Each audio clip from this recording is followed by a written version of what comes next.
Mari kita mulai dengan minum kopi dulu. Saya ngejus juga kalau gitu. Jadi hari ini sifatnya bukan ceramah. Hari ini sifatnya workshop dari kita untuk kita.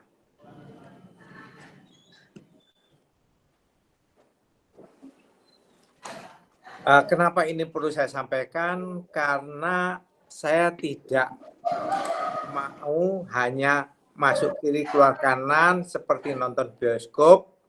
Saya ceritain, kemudian semangat, itu selesai.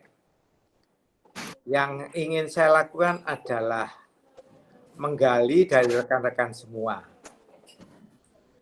Untuk awal-awalnya ini, saya ingin melihat wajahnya rekan-rekan semua. Yang pertama, saya ingin kepada Komandan Kolonel Yani,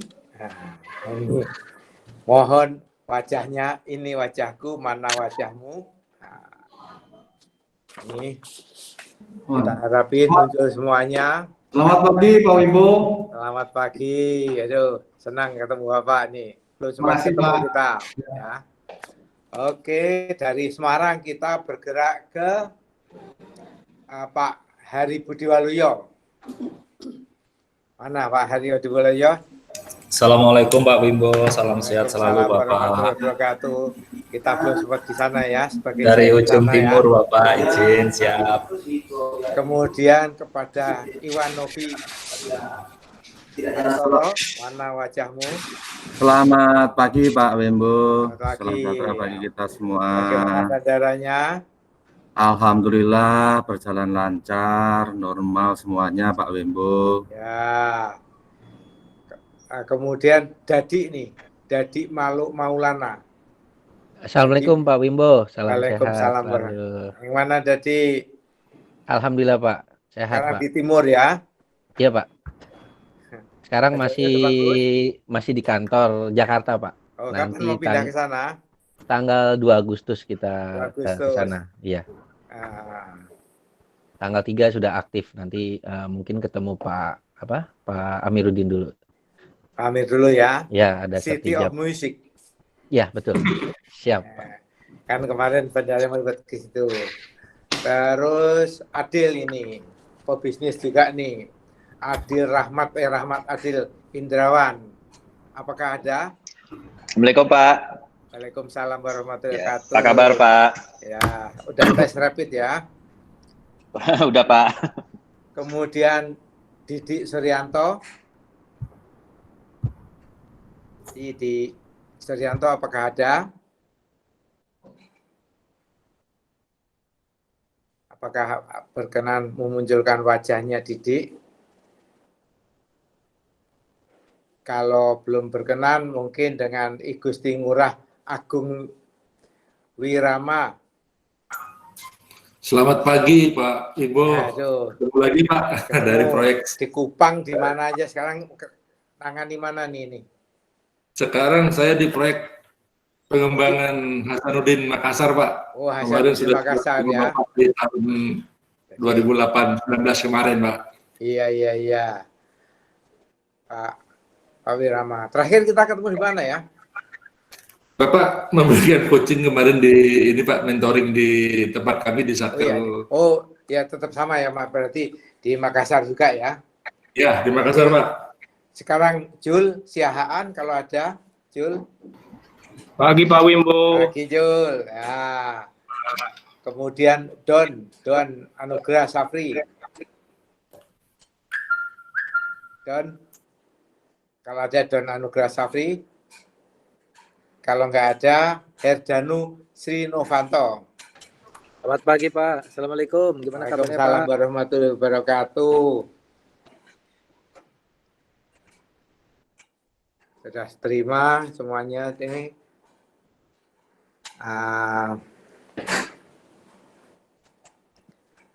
Menyusul Ruli Arta. Ruli Arta. Assalamualaikum Pak Wimbo. Waalaikumsalam warahmatullahi wabarakatuh. Barakallah Pak. Alhamdulillah sehat ya. Alhamdulillah. Yanuar Arif. Assalamualaikum Bapak. Waalaikumsalam Yanuar. warahmatullahi wabarakatuh. Siap ngikut gabung. Purna Irawan.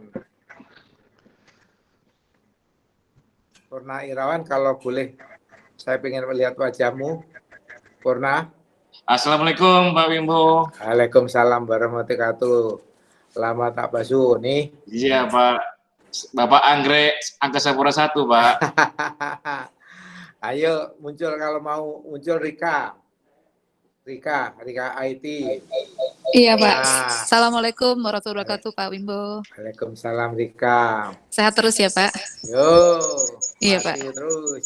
Iketut Putra Gusnante. Selamat siang Bapak, salam sehat Pak. Yo, udah lama nggak ketemu ya. Terakhir ketemu di mana ya? Di Makassar Pak. Makassar ya. Oh iya. Iya. Kemudian Imadi Darmawan. Assalamualaikum Pak Wimbo, selamat siang. Apa kabar Pak? Alhamdulillah. Terima kasih Pak. Yo. Muhammad Tamrin. Assalamualaikum Pak. Balikpapan. Gimana Tamrin? Alhamdulillah baik Pak. Sekarang di mana Tamrin? Sekarang di Balikpapan Pak. Oh, BPN ya.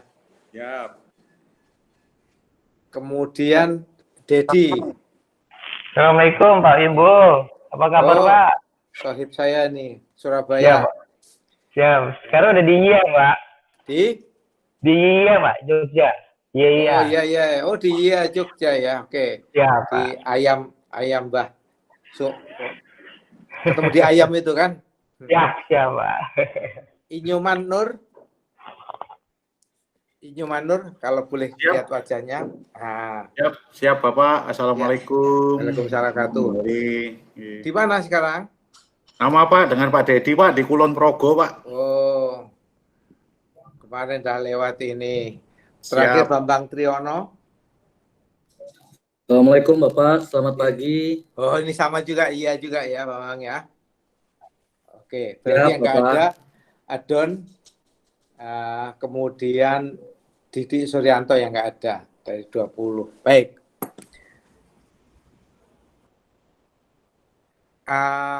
Karena sifatnya ini adalah workshop, maka saya akan banyak bertanya dan Bapak-Bapak Ibu menjawab dari bahan presentasi yang saya sampaikan.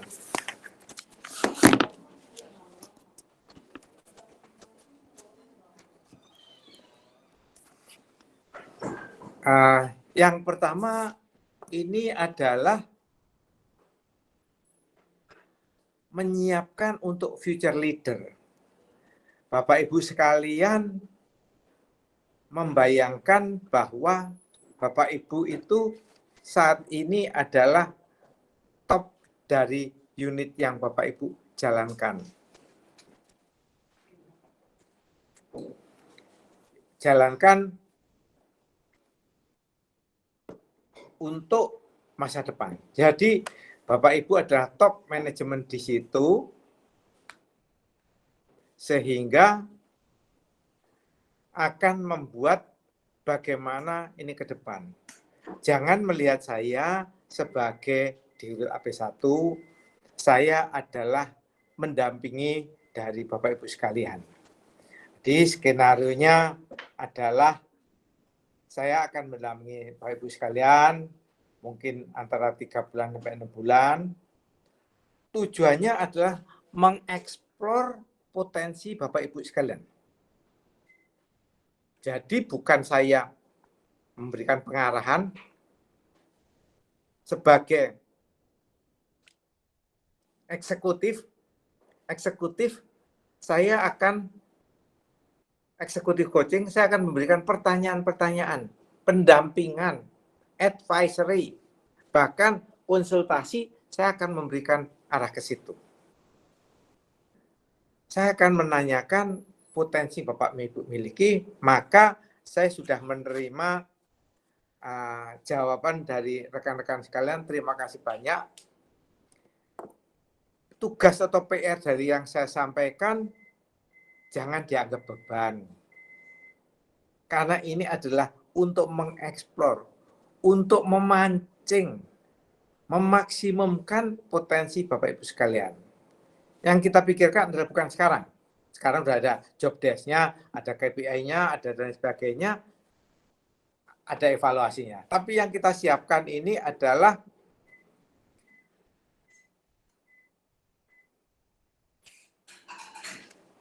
bagaimana ke depan Bapak Ibu akan berperformansi sebaik mungkin untuk perusahaan ini makin bagus. Misalnya, bagaimana meningkatkan perusahaan ini dan bagaimana Bapak Ibu juga memaksimumkan sehingga dua-duanya maju. Itu satu. Yang kedua, dari diskusi ini Bapak Ibu harus mendapatkan namanya golden nugget. Oleh-oleh hikmah dari diskusi ini apa? Oke. Nah, tadi pertanyaan tadi adalah, ini mau kemana sih? Ini mau menyiapkan Bapak Ibu untuk menjadi future leader dari AP1. Based on dari nilai-nilai yang dimiliki BUMN, yaitu akhlak. Akhlak itu terdiri dari amanah, kompeten, harmonis, loyal, adaptif, dan kolaboratif. Nah, kalau hanya kata itu, maka gampang didengar, gampang diulangi, tapi belum mungkin dilaksanakan. Misalnya, amanah. Ini yang paling jelas itu para GM ini. Amanahnya mengelola GM, mengelola bandara. Dari bandara itu A sampai Z-nya penanggung jawabnya GM. Dari peri-peri, di luar peri-peri, orang masuk, orang keluar, sekarang tambahan lagi masalah kesehatan. Banyak sekali tugas daripada GM ini.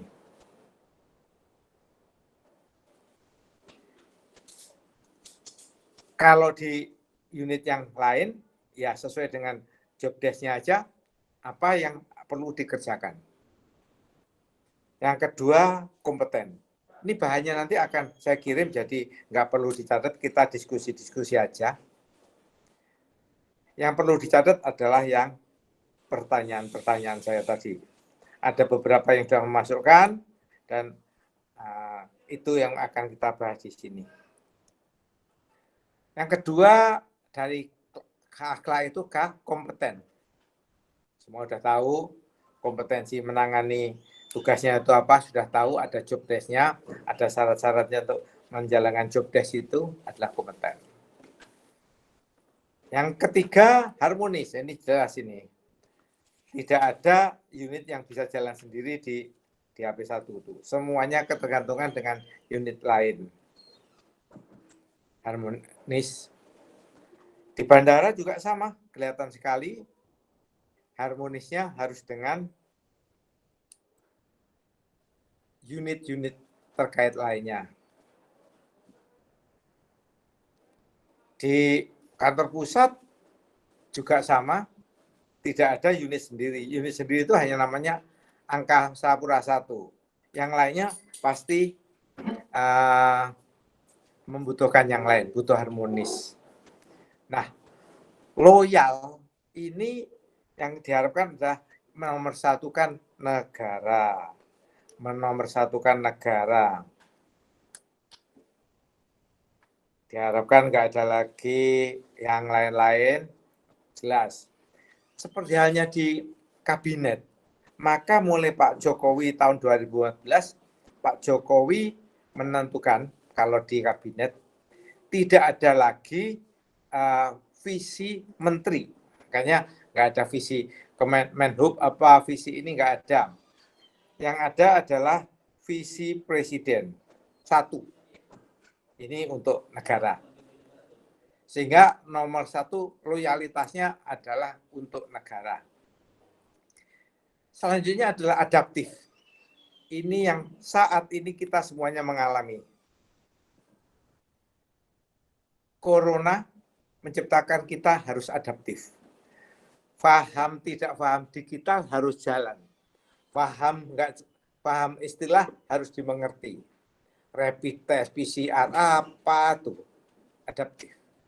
Tuntutan-tuntutan itulah.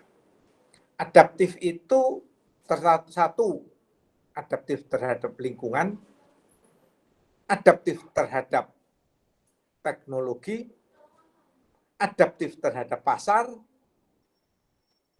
adaptif terhadap servis, dan sebagainya. Dan kita dituntut untuk adaptif. Kemudian kolaboratif. Yang terasa kalau di bandara ini adalah kolaboratif dengan semua pihak. Ini yang nilai yang dipakai oleh BUMN sekarang. Nah, kita perlu menyesuaikan ini. Kemudian mau kemana? Kita mau kemana adalah tujuan utama ini adalah national excellence. Tujuan utama paling atas. Jadi secara negara kita akan excellence. Ini ya mirip-mirip dengan Singapura yang excellence itu satu negaranya. Dan itu didukung oleh sosial yang excellence. Misalnya, ketika kita di Singapura, nggak ada orang yang buang sampah. Nunggu taksi, ya di tempat taksi. Ini social excellence ya. Orang Indonesia pun ketika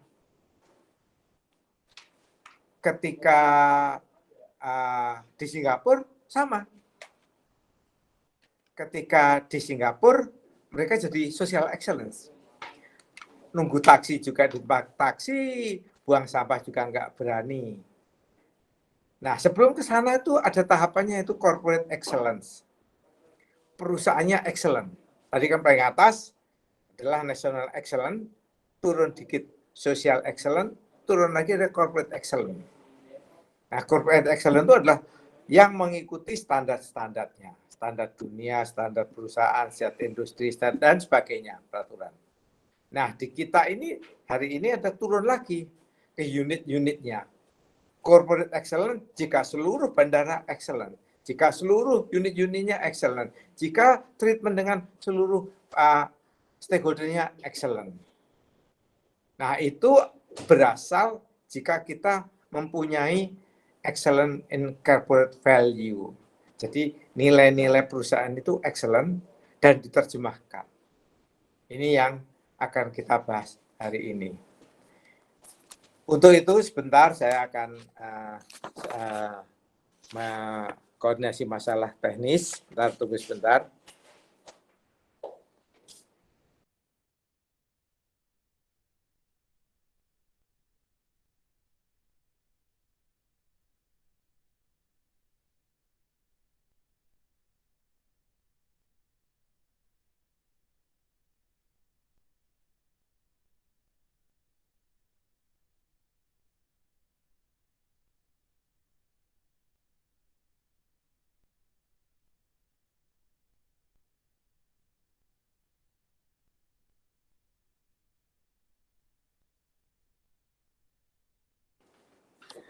Oke. Oleh karena itu kita akan mulai pertanyaan ini, will of future leader. Mohon para peserta dihidupkan aja itunya, mic-nya, ini tidak ada salah benar ya, dalam hari ini tidak ada salah benar, semuanya benar sesuai dengan keyakinan masing-masing, sehingga nanti kita dalam coaching, eksekutif coaching one on one.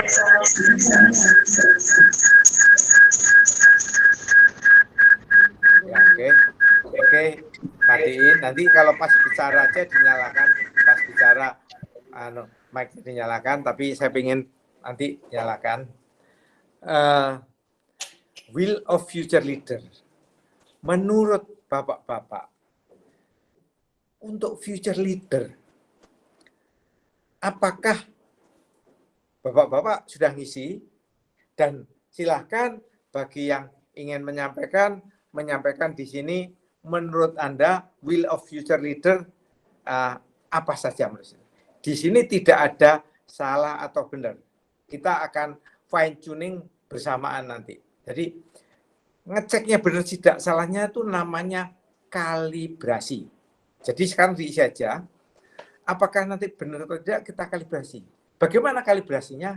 Ya dicocokkan dengan standar-standar manajemen di negara lain, standar industri, manajemen di industri yang kita ikutin, standar lingkungan yang kita akui. Jadi itu namanya kalibrasi. Sekarang belakangan, kalibrasi belakangan. Sekarang kita akan bicara menurut Bapak Ibu, silahkan.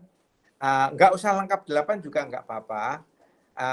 Sesuai Bapak mau nyampaikan 2 dulu boleh, 4 dulu boleh, berapa aja. Silahkan yang ingin menyampaikan, dinyampaikan di mikrofonnya. Silakan. Pak Wimbo. Yuk, Rika. Ke saya. Yuk. Iya Pak. Sebetulnya saya nggak 8 Pak, ada 9. Oh iya, sip. Jadi sebagai future leader, mungkin saya nggak terlalu panjang ya Pak, mungkin biar ya temannya, biar yang lain bisa bahas juga. Itu harus visioner Pak, yang pertama menurut saya. Kemudian harus mempunyai role model atau keteladanan. Ya. Kemudian dia juga harus menjadi team builder Pak. Jadi berhasil memberdayakan individu atau tim Pak. Komunikasinya juga harus 2 arah. Kemudian juga harus bisa juga mengatasi konflik. Kemudian yang seperti tadi Bapak sampaikan harus ada kerjasama, percaya diri dan optimis, itu ada di team builder Pak. Kemudian problem solver Pak. Jadi dia harus harus dapat mengambil keputusan, menstimulasi keputusan atau menggambarkan eksistensi seorang leader Pak. Kemudian dia juga sebagai direction setter Pak. Dia bisa mendapatkan profit atau mengembangkan bisnis, mengelola seperti entrepreneurship dan lain sebagainya Pak. Kemudian juga dia sebagai customer champion Pak. Dia fokus atau perhatian dan effort kepada kebutuhannya customer seperti yang kita lakukan sekarang ini di airport Pak. Kita harus memberikan benefit secara win-win antara customer dan perusahaan. Kemudian yang berikutnya saya sebagai structure creator. Dia membangun komunikasi yang efektif, keselarasan, ini mirip dengan team builder yang tadi saya sebutkan. Kemudian juga mempunyai position skill, Pak. Kompeten dan memiliki pengetahuan serta kemampuan yang cukup baik kepada perusahaan. Yang terakhir adalah change management. Dia mampu mengelola, menghadapi perubahan, Pak. Pak, terima kasih, Pak. Oke, kita lihat ya. Yang terakhir tadi change management, yang kalau di nilai-nilai BUMN adalah adaptif ini, karena ada perubahan. Kemudian ada yang team builder, di mana ini develop others, salah satu key daripada develop others. Jelas ini direction setter karena memang ya khusus untuk industri ini perlukan ke sana. Customer champion sekarang terasa bahwa customer adalah king. Nggak ada customer kelepek-kelepek ya kan. Customer champion. Ini yang memang makasih sekali, ini banyak, nggak masalah mau 9 berapa ini yang nanti kita akan kembangkan lagi, jadi maximize dari potensinya Rika dalam one on one nanti untuk menyiapkan ke sana. Oke, makasih Rika. Terima kasih Bapak. Silahkan yang lain. Pak Wimbo. Yuk. Saya hanya menambahkan sedikit Pak, menurut saya integritas Pak. Jadi integritas memang sangat dipentingkan karena Darmawan Pak. Oh Darmawan. Ya. Integritas, Darmawan ya. Integritas, yang mampu menciptakan reputasi yang baik, memiliki pelanggan yang setia, sehingga berpotensi untuk meningkatkan penghasilan. Demikian Pak. Ya, bagus.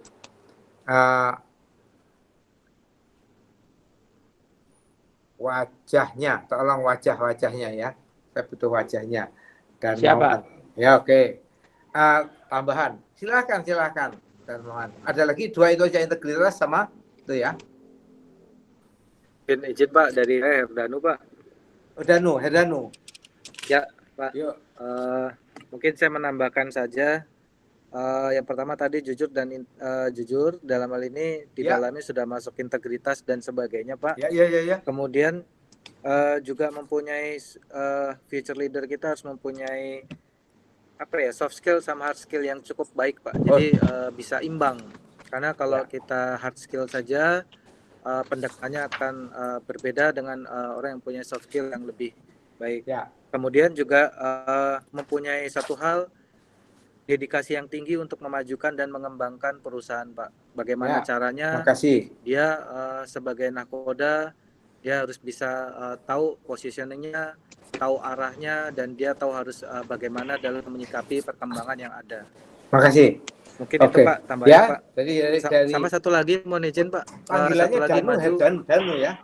Ya, panggilannya Danu Pak. Sama satu lagi Pak, izin maju dan berkembang bersama tim Pak. Jadi kita walaupun maju ya kita maju bersama.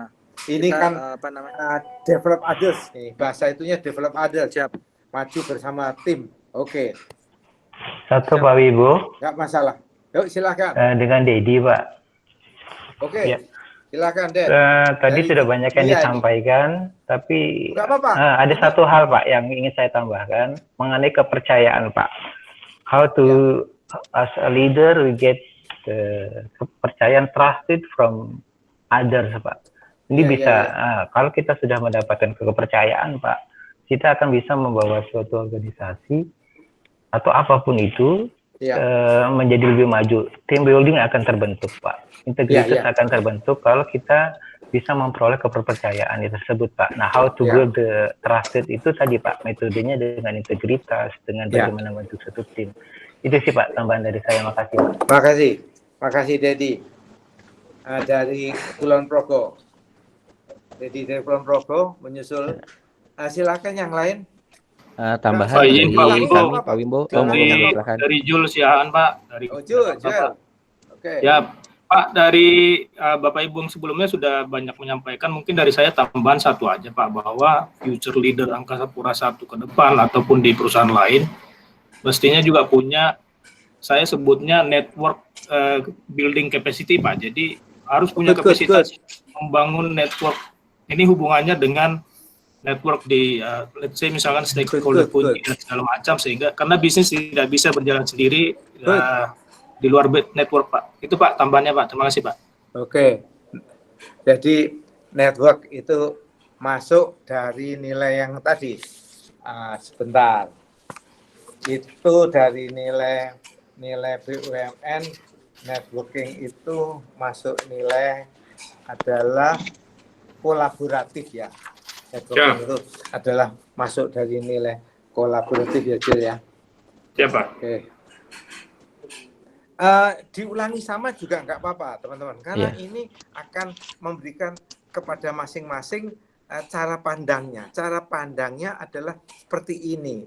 Nah tadi saya bilang nggak ada salah benar, kalau mau nanti belakangan kalibrasi. Tapi ini akan sama-sama diulangi nggak apa-apa, sama nggak apa-apa. Yang saya pengen dari Bapak Ibu, Bapak-bapak sekalian menyampaikan. Kalau ibunya kan satu udah, Bapak menyampaikan ini itu saya butuh itu, karena itu akan jadikan pegangan saya dalam kita nanti executive coaching one on one. Silahkan.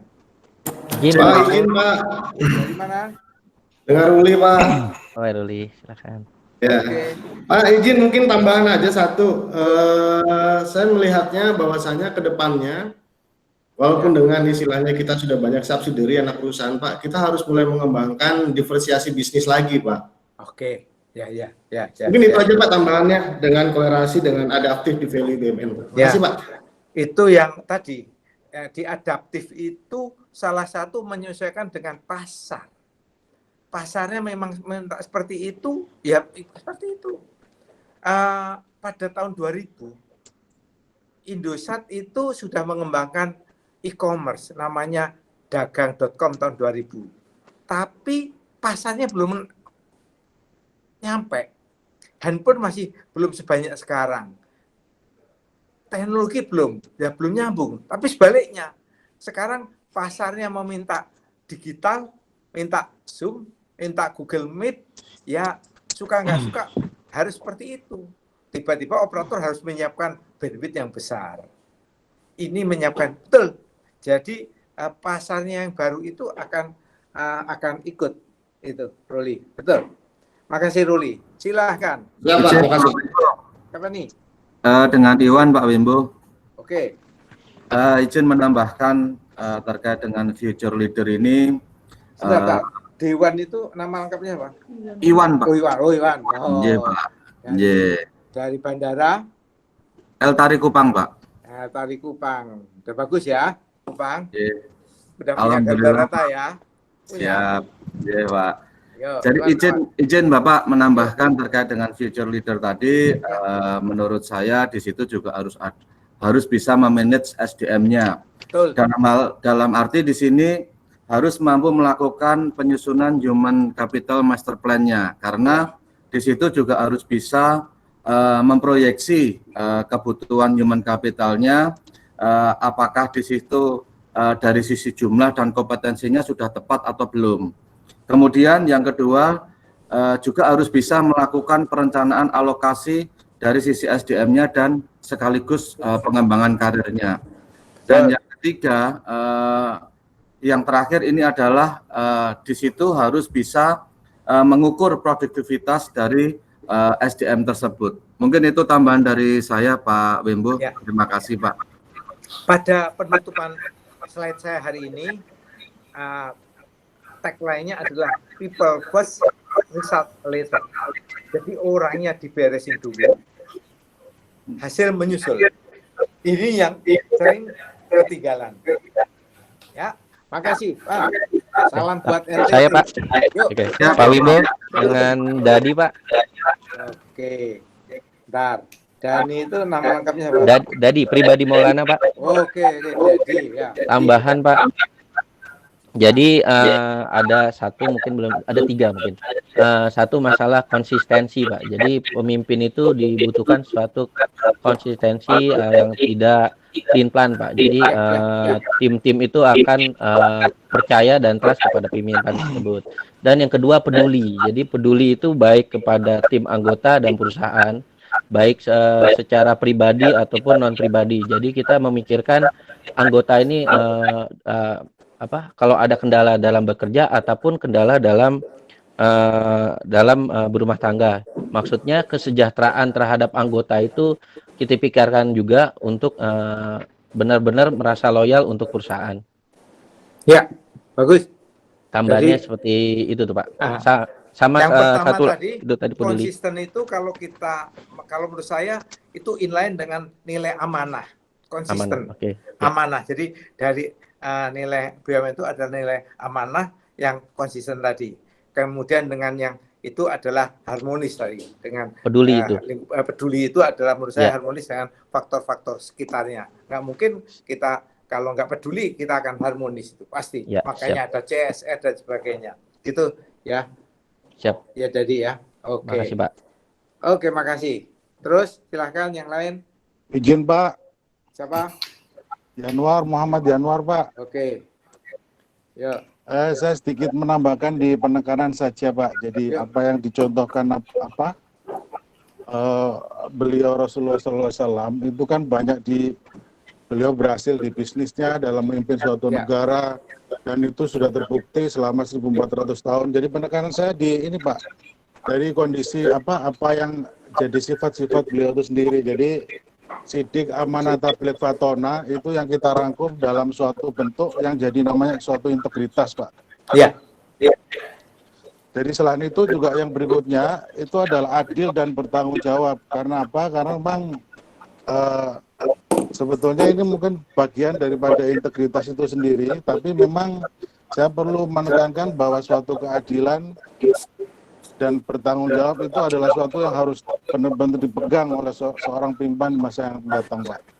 Ya. Terus kemudian yang ketiga itu adalah cerdas dan pandai membaca peluang. Ya. Terus yang keempat ini adalah hal yang saya pikir sangat penting, Pak. Berani melangkah sekaligus memberikan contoh kepada apa yang mereka pimpin, gitu, seperti itu, Pak. Ya. Terus kemudian yang kelima, profesional dan imajinatif. Imajinatif ini terkait dengan masalah inovasi, terus kreativitas dan sebagainya. Ya. Demikian, Pak, menurut kami. Makasih.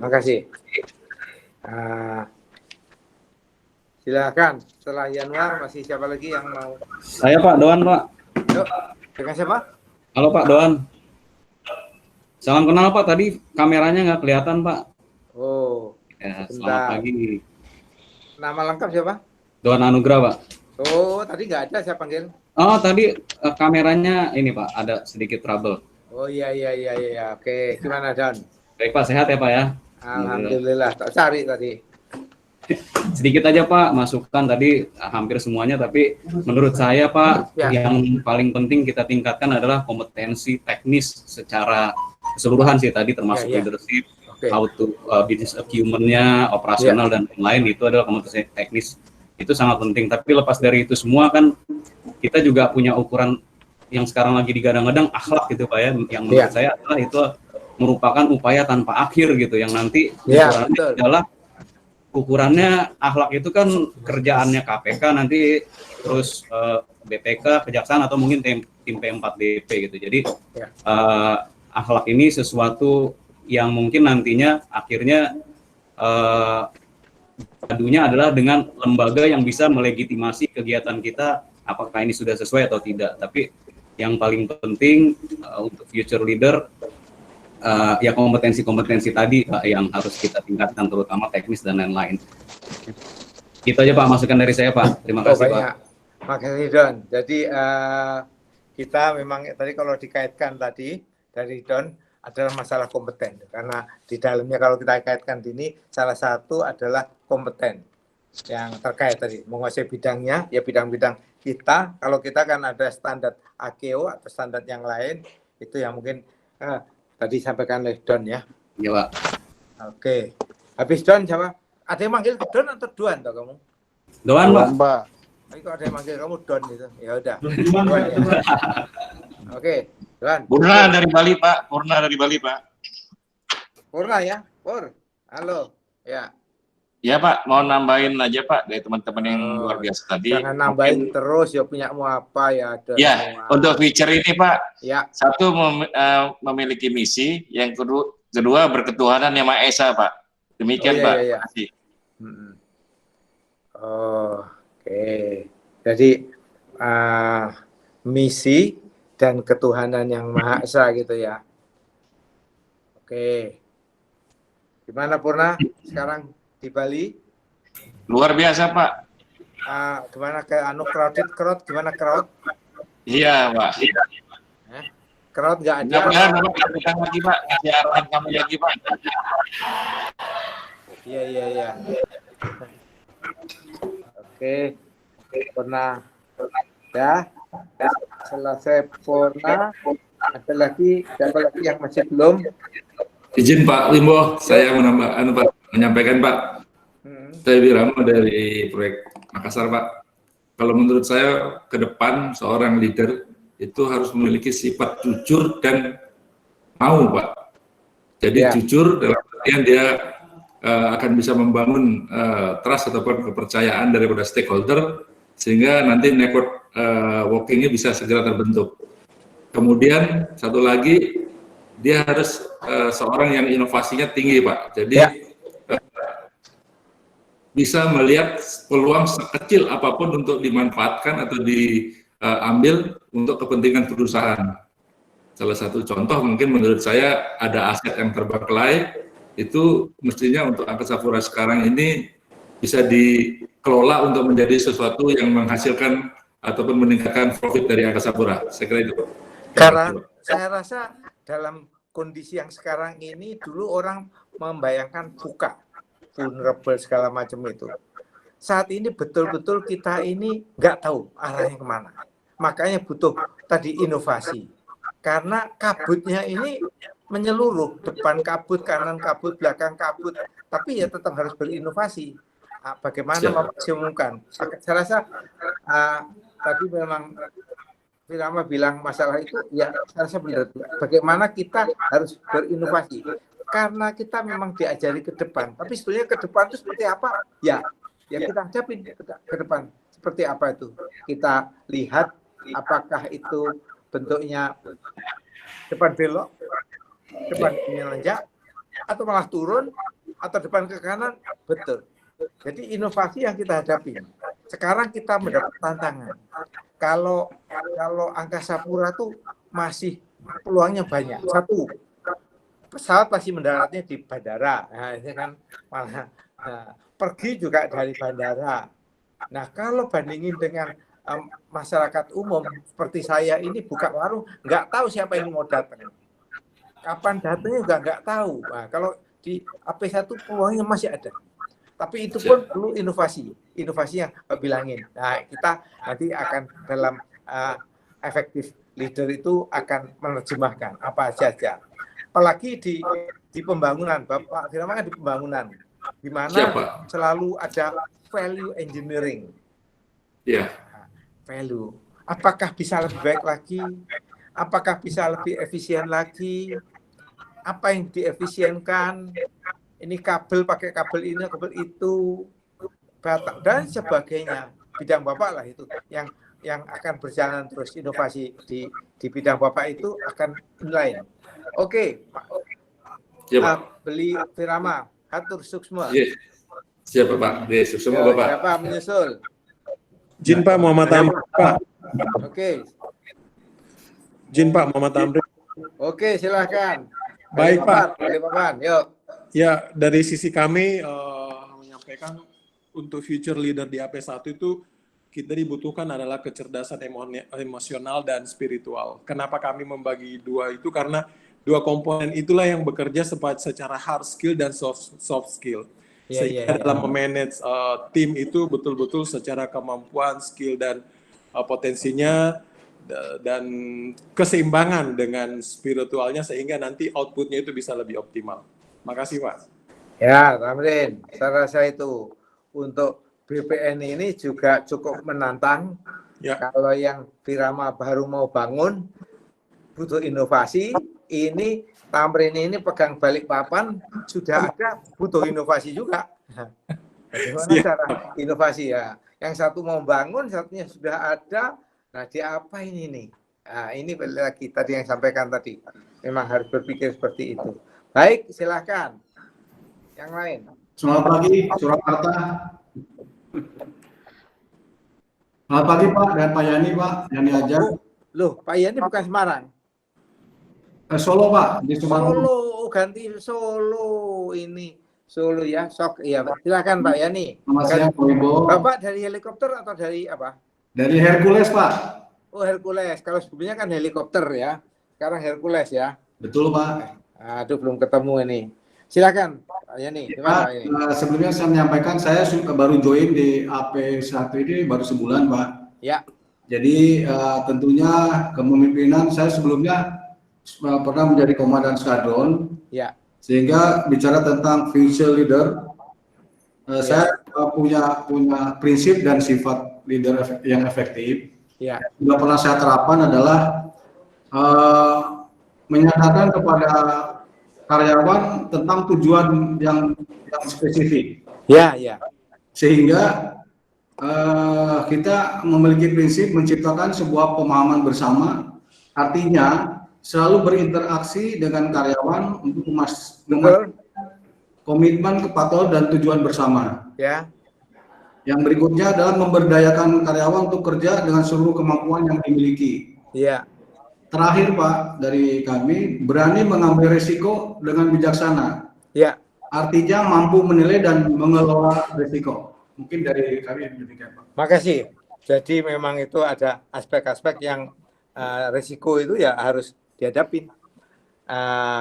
sesuatu yang perlu pengembangan dan SDM-nya, karena Solo itu menarik karena sekarang sudah ada kereta api ke Solo, Betul. ke bandara. Dulunya kan nggak kebayang, terus diusuli jadi bandara. Bagaimana SDM-nya mengelola, bagaimana pasarnya mau, nah itu tantangan tersendiri.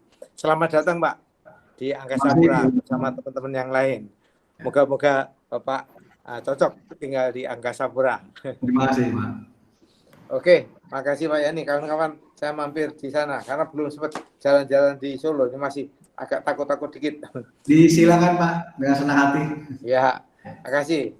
Ayo silakan yang lain. Nyoman Pak dari Kulon Progo Pak. Nyoman Kulon Progo ya. Oke. Ya. Jadi Silakan, yang disampaikan ya tadi sudah disampaikan dari rekan-rekan panjang lebar. Mungkin saya menambahkan dari kami bahwa untuk future leader ke depan itu memang kita dibutuhkan good personality Pak, baik abdominal wall maupun abdominal nas. Iya. Kemudian ini sangat penting adalah penguasaan teknologi Pak. Ya. Ya, penguasaan teknologi. Karena ke depan ini pesawat ini karena bahan bakarnya minyak Pak, ini nanti minyak kan juga terbatas, suatu saat bisa habis dan pesawat tidak bisa terbang. Nah ini perlu berbicara penguasaan teknologi ke depan. Kalau kapal kan masih aman Pak, tanpa minyak bisa berjalan, tapi kalau pesawat tanpa minyak nanti bandara bisa tutup ini Pak. Ya. Nah kemudian mampu membaca pasar Pak yang dinamis. Ya. Untuk mengembangkan bisnis ke bandar udaraan ke depan yang lebih baik. Demikian Pak, terima kasih Pak. Terima kasih Pak. Beli Nyoman, atur suksma. Memang kita tadi ada nilai adaptif yang Bapak ambil di situ maupun kompetensi. Bidangnya gimana? Kan kita agak sulit membayangkan bahwa Pertamina itu akan jadi PLN kedua. BBM nggak ada, ini gimana? Nah, kalau mobil-mobil seperti itu ya gimana? Karena kita jangka waktunya saat ini pendek. Kita nggak pernah merasakan masa ke masa. Paling bagus tuh kalau kita lihat museum teknologi. Misalkan di Jerman ataupun di Amerika, itu ada museum teknologi. Di mana mulai ditemukannya, sebelum ditemukannya mobil. Ditemukannya mobil yang jalannya hanya 5 km per jam. 20, 30. Nah, kita bisa lihat zaman ke zaman itu. Ini juga belum bisa bayangkan, Pak Nyoman. Apakah nanti pesawat terbang itu pakai baterai? Gitu. Ya sulit bayangkan. Ya mungkin apakah kayak drone tapi ada isinya Pak Nyoman keliling-keliling itu. Jadi Pak Nyoman kan pegang security. Jadi ngelilingi peri-peri itu di sana pakai drone untuk ukuran Pak Nyoman. Ya mungkin nggak kebayang. Dulu kan hanya cerita-cerita film ini. Ada orang terbang. Tapi ya mungkin aja sekarang. Ini ya yang tadi Pak bilang, bidangnya gimana? Ya kita hadapin. Mungkin oleh karena itu pertemuan hari ini untuk kita tarik. Kita stretch. Kita kembangin. Nanti dalam pertemuan one on one akan men-stretch. Memang banyak pertanyaan. Ini ya cukup, pertanyaan saya agak sulit. Tapi nggak apa-apa. Makanya dijawab syukur, nggak dijawab syukur. Kalau dijawab, ya berarti Bapak mengeluarkan ilmunya. Kalau belum menjawab, mungkin masih berpikir. Ini beda Pak. Bayangkan Pak Wibo kan dulu ini nggak pernah ngejar target. Tapi saya memberikan guidance. Nah, yang jalan Bapak sendiri. Sebagai coach itu hanya kiri kanan Mbak. Kayak dulu. Kalau dulu kan, kapan Kulon Progo ini ya ada target. Sekarang nggak nyakut kiri kanan Pak ini. Ya. Itulah kira-kira Pak Nyoman ya. Beli Nyoman. Silakan yang lain. Terima kasih. Hari dari Biak Pak. Oh, BK. Oke. Gimana anggreknya? Waduh, anggreknya bagus Pak. Anggrek hitam di sini Pak. Cuma saya belum nemu. Oh, belum ketemu ya. Udah berangkat ke sana belum nih? Sudah, saya posisi sudah ada di Biak sekarang Pak. Oh gitu. Oh, iya. Berarti bisa dikunjungin itu ya? Monggo Bapak dengan senang hati. Itu tempat ruang istirahatnya British Petroleum masih ada tuh? Masih ada Bapak, masih eksis. BP-nya juga masih eksis Pak di Gedung Lanai. Iya. Oke. Ya, izin Ya, Pak silakan. menyampaikan untuk AP1 Future Leader, paling tidak yang namanya leader itu memang harus punya satu pengalaman. Ya. Konteks pengalaman ini adalah pengalaman sebagai leader, event itu kalau menurut kami, leader dalam skala kecil ataupun dari skala besar, event nasional maupun internasional. Ya. Itu yang pertama. Yang kedua, menanggapi kondisi VUCA, kemudian ada gap generation yang kita saat ini alami. Jadi kompetensi harus dibekali dengan kompetensi sebagai seorang leader, coach, mentor, dan konselor.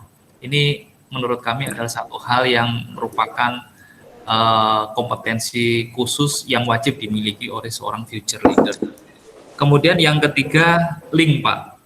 Link relationship yang kuat. Ya, ini memang harus dibutuhkan juga menjadi seorang future leader, karena dengan link dan relationship yang kuat, praktis kita nggak bisa untuk bergerak sendiri atau maju sendiri atau memimpin seorang diri, pasti butuh link atau relationship yang kuat agar kita bisa menjadi future leader yang diharapkan. Seperti itu, Pak. Terima kasih. Jadi memang faktor-faktor tadi dibutuhkan karena link itu supaya kita belajarnya cepat. Kalau nggak ada link itu lambat. Seperti sekarang yang paling menarik itu adalah mengamati vaksin apa yang akan muncul. Ini kerjasama semua karena nilainya luar biasa mahalnya nanti kalau penemu itu dan membuat paten. Maka sekarang kalau kita lihat link itu semua negara link sana link sini. Nyari virusnya. Wah, virus sana harus udah dapat vaksin. Udah coba yang pertama, coba kedua ini Bio Farma Bandung mau nyoba yang ketiga dari Cina. Ini link itu luar biasa. Coba kalau kita nggak punya link, kan nggak mungkin dapat vaksin yang contoh ini. Ini vaksin ini kan yang dibuat oleh Cina, kan ada 4 dari UK, Cina 2, dan Amerika. Ada 4 vaksin yang sedang dicoba tahap 3. Tahap 1 ini yang paling terbatas, tahap 2 udah jumlahnya besar, tahap ketiga yang langsung di masyarakat 4 berarti udah bisa. Ini yang hari tadi bilang link bener, karena nggak punya link nggak bisa. Ini zamannya kolaboratif itu bekerja sama dengan banyak pihak. Itulah kunci dari link itu. Sehingga nilai-nilai itu akan menarik. Tapi Bapak Ibu bisa revise dari will of future leader, tapi juga bisa tetap aja dengar-dengar tadi, oh kayaknya benar ini, masuk ini, keluar ini. Nah, angkanya itu mau 8 itu hanya pegangan. Rika tadi bilang 9, silakan tambahin lagi. Mau nggak sampai 8, 6, nggak apa-apa. Jadi mendengarkan tadi kan menarik untuk kalibrasi. Yang saya tadi bilang kalibrasi. Oke, Hari, selamat untuk Biak. Semoga-moga makin maju kargonya. Oke, silakan yang lain. Amin. Terima kasih, Pak. Terima kasih. Baik, Pak. Izin, Pak. Adil, Pak. Dari Bali, Adil. Pak. Dari mana? Dari Bali, Pak. Bali ya. Oke, silakan, Del. Nah, mungkin tadi sudah disampaikan banyak hal dari teman-teman, tapi saya ingin menyampaikan yang pertama terkait dengan akhlak ini adalah akhlak ini kan kembali kepada hati, Pak.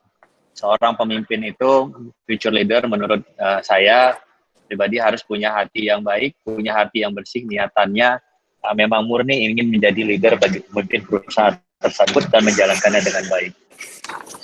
Yang kedua, Pak, tadi teman-teman juga saya sampaikan kompetensi ini memang sesuatu yang penting, tetapi perlu tambahan bahwa kompetensi ini tidak akan terbentuk tanpa pengalaman yang cukup, Pak.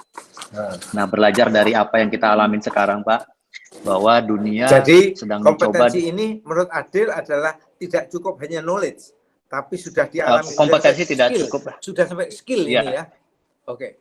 Ya, kompetensi itu tidak cukup dengan hanya knowledge, Pak. Karena kompetensi itu bisa dipelajari dimanapun, tetapi yang membuat itu semakin tajam adalah pengalaman.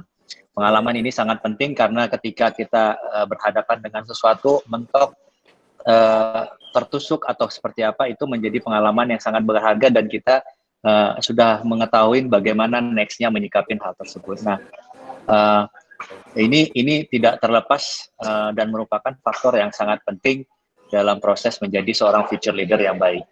Nah, tadi juga disampaikan oleh Pak Hari Waluyo pengalaman pun, kompetensi pun mungkin belum bisa cukup kuat. Kenapa? Karena memang kita mengambil filosofi seperti atlet, artis, ataupun politisi yang ada di dunia ini, semuanya behind the success man tersebut pasti ada seseorang yang membantu mereka, baik itu dalam bentuk coach, mentor, atau apapun gitu kan. Kita ambil contoh misalnya David Beckham. David Beckham itu zaman itu, atau Cristiano Ronaldo itu bermain bola cukup baik, tetapi semuanya itu bisa dibentuk dengan adanya coach yang membantu mereka, mengarahkan mereka untuk bagaimana melatih diri untuk menjadi lebih baik. Menurut saya sebagai pemimpin, hal ini dibutuhkan. Tentunya coach tersebut juga bisa membantu dalam hal memberikan pandangan atau sikap-sikap dari hasil pengalaman yang mereka dapatkan selama mereka melaksanakan pekerjaannya. Nah, itu menurut saya dari sisi kepemimpinan. Dan yang terakhir adalah memang inovasi. Dalam perjalanan pagi ini ada hal yang menarik yang saya dapat, Pak. Inovasi yang dilakukan oleh perusahaan telco, ini kan di telco, Bapak dulu di telco selalu terus-menerus melakukan inovasi. Dan yang terakhir saya dapat adalah Telkomsel itu sudah mulai memberikan paket gratis nelpon ke operator manapun, ya kan? Ini adalah merupakan inovasi mereka supaya meng-capture pengguna jasa mereka yang sudah mulai menggunakan WhatsApp atau FaceTime untuk melakukan komunikasi melalui jalur data. Dan ini cukup menarik bahwa telco itu selalu melakukan inovasi terus-menerus, dan bagaimana mereka menciptakan budaya inovasi terus-menerus itu, ini yang masih belum kita temuin di lingkungan kita di Angkasa Pura I, yang mana saat ini kita sedang menghadapi suatu tantangan yang sangat berat dengan adanya virus pandemi corona ini. Mungkin itu aja Pak dari saya, Pak. Terima kasih, Pak. Oke, yang saya baca dari tempatmu, hal tersebut memang dibutuhkan. Jadi sekarang kita ini memang lebih daripada knowledge. Kita memang dibutuhkan skill dan inovasi. Pengalaman saya waktu di Indosat dulu, dipanggil DPR atau dimarahin DPR karena bayarnya telepon internasional itu mahal. Indonesia paling mahal sedunia. Wah.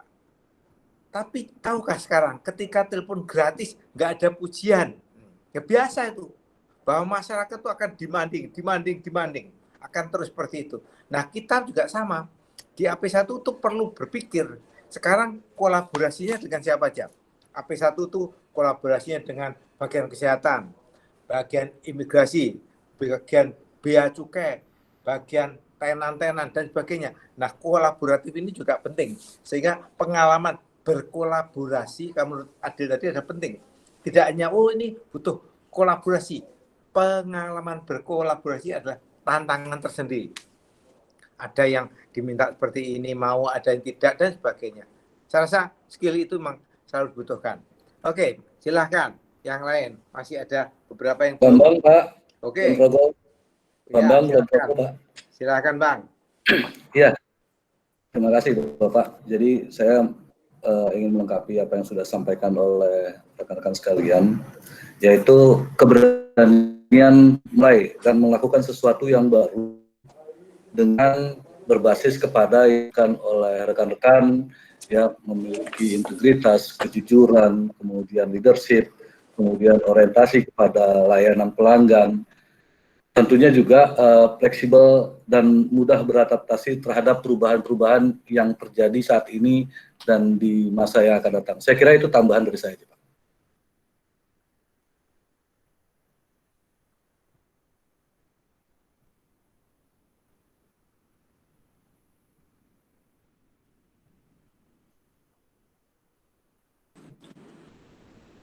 Halo, Pak Wimbo. Pak Wimbo, statusnya masih nge-mute, Pak. Bentar. Maaf, Pak. Ya. Ini. Oke, makasih Bang. Karena ini cocok di situ, karena Anda menangani environment SAE ya. SAE menangani di situ. Siap, Bapak. Akan jadi uji coba. Untuk green ya. Kalau greenfield ini ya, contoh paling bagus adalah Kulon Progo. Nanti jadi bagus ya bagus, kalau nggak bagus. Karena biasanya kita kan numpang brownfield. bandara, mau Semarang, mau yang lain-lain banyak kan brownfield. Memang pernah Makassar atau lain, tapi kan mungkin udah lama. Yang sekarang ini kita rasakan greenfield adalah ini akan bagus sekali. Kita lihat kolaborasinya menyangkut banyak pihak. Terima kasih, Bang. Terakhir, siap. Atau yang lain masih ada Ketut Putra belum? Ketut Putra belum menyampaikan komentar. Halo. Izin Pak. Yuk. Pak Ibu, ya. Dari tadi sudah banyak sekali Pak, tapi dari pemikiran saya ya hampir sama dengan yang lain. Yang pertama itu seorang future leader, khususnya di Angkasa Pura I, sudah pasti harus memiliki integritas. Integritas yang tinggi sudah pasti akan dapat membantu kita dalam melaksanakan tugas sehari-hari. Yang kedua, seorang future leader harus memiliki human relation yang bagus untuk pemberdayaan bawahannya. Dan tidak itu untuk pencapaian visi dan misi ke depan. Yang terakhir, seorang future leader harus memiliki kemampuan untuk beradaptasi dengan perubahan dan fleksibel. Karena seperti yang sekarang ini Pak, kondisi yang sangat sekarang seperti ini, dengan adanya pandemi ini, situasi ini tidak bisa diprediksi, proses bisnis juga tidak bisa kita prediksi. Apa yang harus dilakukan oleh pemimpin-pemimpin kita, semuanya tidak pada kebingungan ya Pak. Semuanya pada kebingungan, formula-formula yang mungkin kesuksesan masa lalu dicoba tidak bisa diterapkan saat ini. Betul. Contoh kayak penanggulangan SARS tidak bisa dipakai pada saat terjadinya pandemi ini. Pandemi flu burung juga tidak bisa dipakai dengan kondisi saat ini. Perubahan-perubahan inilah yang kita harapkan seorang leader dapat memiliki fleksibilitas mencoba untuk mencari terobosan-terobosan baru, inovasi-inovasi baru, pemikiran-pemikiran baru, dan peluang-peluang baru untuk lebih cepat dan lebih akurat untuk mendapatkan alternatif pemecahan masalah yang mungkin bisa dilakukan. Rasa itu Pak. Terima kasih Pak. Oke, makasih. Masukan dari Ketut tadi juga menyangkut juga SDM. Jadi ini yang memang kita harus siapkan. Terima kasih semuanya. Kalau nggak ada ya Didi, nggak ada ya Didi ya. Didi Suryanto tadi siap Pak Wibo, selamat siang. Oh ada, ya silakan. Iya Pak, siap Pak. Dari Juanda Surabaya Pak. Ya, Didi ya. Menyampaikan sedikit pandangan Pak. Ya. Untuk future leader Pak, tentunya yang diharapkan adalah ya kerja keras dan tuntas itu Pak yang selalu diharapkan, dan yang tidak kalah pentingnya adalah selalu siap menghadapi tantangan. Tentunya ini harus diikuti dengan beberapa inovasi yang untuk mengatasi segala tantangan yang dihadapi. Dan berikutnya tentunya yang selalu diharapkan adalah sebagai pemimpin itu berdisiplin dan memberikan contoh yang baik. Itu Pak dari kami Pak Didi Suryanto di Juanda. Terima kasih Pak Wibo. Terima kasih Di. Kapan-kapan kita ngopi tiam di terminal yang utara tuh, terminal 1 ya. Terminal 1 siap Pak. Sementara di situ. Tenan-tenan masih banyak yang tutup Pak. Nah, yang tadi kalau tadi diceritakan siapa tadi, sebentar. Dari Bali tadi adalah Ketut Putra Gusnanta ya, yang cerita bahwa SARS itu dulu nggak bisa dipakai sekarang. Apa yang dulu sekarang udah nggak bisa. Betul. Ini juga sama. Menyelesaikan masalah sekarang dengan cara sekarang. Dulu boleh sebagai referensi, tapi cara sekarang ya harus sekarang. Misalnya, biasanya pemerintah itu mintain duit dari masyarakatnya atau dari pebisnisnya. Tapi sekarang di Amerika, Eropa itu pemerintah malah ngasih uang ke rakyatnya supaya belanja, ngasih perusahaannya dikasih uang untuk supaya maju, insentif lah. Nah ini mungkin juga Angkasa Pura I perlu mengasih insentif ke tadi yang tutup tadi. Kamu bukalah, itu misalnya ini hanya sebuah ide, mungkin bukalah, kamu nggak kuat bayar, kamu kuatnya bayar berapa, atau oke, Ini nggak pakai sewa, tapi langsung revenue sharingnya digedein. Banyak cara. Jadi inovasi ini yang tetap harus disiapkan. Apa inovasinya? Semuanya blur, semuanya nyoba. Inilah kira-kira yang kita coba. Pertanyaan pertama, masalah future leader. Baik, kita akan sekarang udah kita akan masuk kedua. Setelah itu namanya will future leader. Mohon dicatat masing-masing. Nanti ketika one on one kita akan berangkat dari will of future leader itu.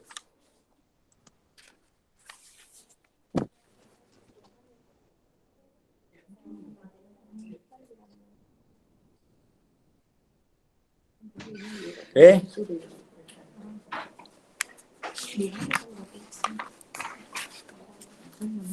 Saya akan geser kedua adalah ini masalah style.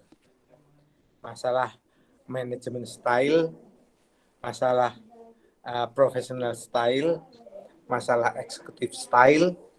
Ada 3. Tadi diceritakan tentang perlunya kompetensi. Nah, kompetensi ini akan berjalan sampai jauh mana? Karena kompetensi itu seakan-akan berlayar nggak ada selesainya. Apakah inline atau berhenti? Nah, kompetensi itu akan nyebar. Pada waktu di bawah akan kompetensi masalah technical. Kemudian bergeser kompetensi di manajerial. Kompetensi di leadership. Di sini akan banyak kompetensi yang dibutuhkan. Secara basic memang hanya butuh kompetensi. Tapi dalam pelaksanaan sehari-hari di perusahaan akan muncul kompetensi teknik, kompetensi manajerial, kompetensi leadership. Dan kita percaya bahwa leader is not born. Is not born yet. Tidak hanya atau tidak belum dilahirkan saja. Leader itu bisa dibentuk, bisa dilatih, bisa dikembangkan. Nah, ini yang akan coba saya sampaikan. Coba, bentar, saya akan cek presentasi ini.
Mohon maaf sebentar, ini sedang menyiapkan bahan presentasi.